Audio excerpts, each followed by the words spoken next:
Hello guys, welcome to Tactim channel. Hope you're doing well. In this video, I'm gonna show you how to add custom words on Steam. So guys, for that, go to your Steam. Now tap on the question mark option. Swipe down, go to account details. Now here, go to store preferences. Now swipe down.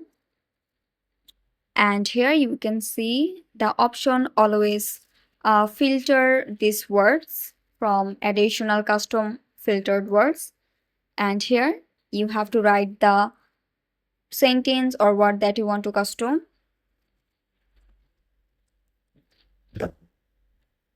And after writing this, you have to just tap on the add option. And then this custom word will be added on your Steam. So guys, that's it. I hope this video was helpful to you. If it was, then please give a thumbs up and hit the subscribe button. And thanks for watching the video.